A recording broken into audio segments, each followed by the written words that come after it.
حدیث نمبر 960 عن عبد الله بن مسعود رضی اللہ عنہ ان النبی صلی اللہ علیہ وآلہ وسلم قال سباب المسلم فسوق وقتاله کفر۔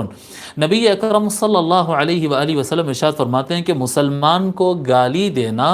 یہ فسق ہے، یہ یعنی بڑے گناہوں میں سے جس سے انسان فاسق ہو جاتا ہے۔ وقتاله کفر، اور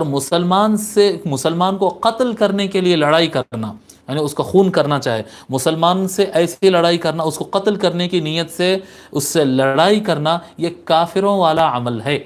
کافر کا عمل ہے یہ، یعنی مومن کو قتل کرنے کی سوچنا، بھلے پیسے کے لیے ہو، جائیداد کے لیے ہو، عزت کے لیے ہو، اور کچھ ہو، ریزنز کچھ بھی ہو، لیکن اگر کسی مسلمان کو قتل کرنے کا کوئی پروگرام بناتا ہے تو یہ عمل کسی مسلمان کا نہیں ہو سکتا، یہ کافروں والا عمل ہے، کافروں والا عمل ہے۔ تو کبھی کسی مسلمان کو فاسق ہونے کی، مسلمان کو گالی نہیں دینا، اور کبھی کسی مسلمان کو قتل کرنے کی نہیں سوچنا کہ اس سے شاید اس کو کچھ ہو نہ ہو، لیکن ہم گالی دے کر فاسق ثابت ہو جائیں گے اللہ کی نظروں میں، اور اگر قتل کر دیں گے تو یہ کافروں والا عمل، کافروں والا ایکٹ ہم سے صادر ہو جائے گا۔ اللہ ہماری حفاظت فرمائے اس سے۔